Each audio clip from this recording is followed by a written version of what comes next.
ఇది విను. దేవుణ్ణి తిట్టాడు, అమ్మాయిల వస్త్రధారణపై అనుచిత వ్యాఖ్యలు చేశాడు. ఆ ఎఫెక్ట్ ఇప్పుడు చూపించింది. అతని ఇన్స్టా అకౌంట్ ను మెటా క్లోజ్ చేసింది. అతని యూట్యూబ్ ఛానల్ పైన కూడా ఈ ప్రభావం పడనుందా? కాదండి, తెలుగులో శాటిలైట్ మీడియాను న్యూస్ ఛానల్ను కొండెర్రి పప్పులు చేసిన తొలి తెలుగు మొగోడి ప్రపంచ యాత్రికుడు నా అన్వేషణ చరిత్రలో నిలిచిపోతాను, రాసిపెట్టి ఉంచుకోండి. ఇక్కడ ఫ్యాక్ట్ ఏంటంటే నేను కొండెర్రి పప్పులు చేశారన్న దానికన్నా వాళ్ళంతటా వాళ్ళు అయ్యారన్నదే నిజం.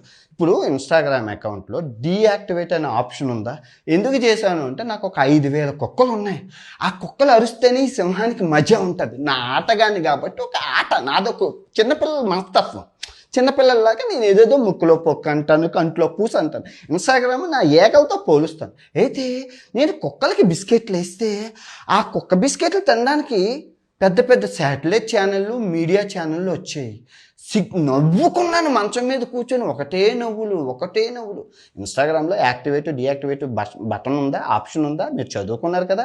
యూట్యూబ్లో కూడా ఆప్షన్ బటన్ ఉంది. ఇవేమైనా అమీర్పేటలో తయారైన యాప్లా అండి? నాకు తెలియగలుగుతాను. ఇన్స్టాగ్రామ్కి లెటర్ రాస్తే తీసేస్తారా? అసలు నేను ఏమన్నాను, ఎక్కడ తిట్టాను అందులో చూడు ఒకసారి. ఆ వీడియో చెక్ చేయు. ఇన్స్టాగ్రామ్ టర్మ్స్ అండ్ కండిషన్కే ఉంది, అందుకే ఆ వీడియో ఉంది. ఒకళ్ళు అందులో వీడియోలో తప్పు ఉంటే ఎప్పుడో లేపేస్తుంది ఇన్స్టాగ్రామ్. మీరు వరకు చెప్పడం ఏంటి? దేవుళ్ళని తిట్టడం తప్పు. ఇన్స్టాగ్రామ్ ఒప్పుకోదు, యూట్యూబ్ ఒప్పుకోదు.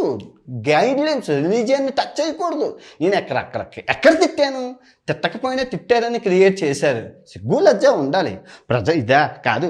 మీరు ఇప్పుడు నేను ఇన్స్టాగ్రామ్లో అంటే యూట్యూబ్కి ఎందుకు లెటర్ రాశారు? యూట్యూబ్ ఎందుకు పోతుంది? ఇప్పుడు అమీర్పేటలో దొంగతనం జరిగితే జపాన్ పోలీసులకి, చైనా పోలీసులకి కంప్లైంట్ చేస్తారా? యూట్యూబ్ వేరు, ఇన్స్టాగ్రామ్ వేరు. మీరు చెప్తే తీసేయడానికి ఇవేమైనా అమీర్పేటలో తయారైన యాప్లా? నాకు తెలియకలుగుతాను. అంత అమెరికా అండి. నిజంగా దేవుడి దయ వల్ల అమెరికా కంపెనీల్లోనే అమెరికా యాప్ల్లో పనిచేస్తున్నా. అదే ఇండియా యాప్లు ఉండుంటే ఈ పాటికి మీరు అన్నవన్నీ నిజంగా. మీడియా ఛానల్ ఎలా బతకాలండి? మీ ఎథిక్స్ ఏంటండి? నాకు తెలియకలుగుతాను. ప్రజల యొక్క సమస్యలను ప్రభుత్వానికి తెలియజేయాలి. నా చిన్నప్పుడు 9th క్లాస్ చదివేటప్పుడు ఈ టీవీ వచ్చింది, TV9. ఆ రోజుల్లో అసలు ఎంత గొప్పగా స్ట్రింగ్ ఆపరేషన్లు, పెద్ద పెద్ద ఆపరేషన్లు చేస్తే అబ్బో అనుకున్నాను. ఈరోజు అదే ప్రేక్షకుడి చేతిలో కొండెర్రిపప్ప అయ్యారు. సిగ్గేనా ఉందండి?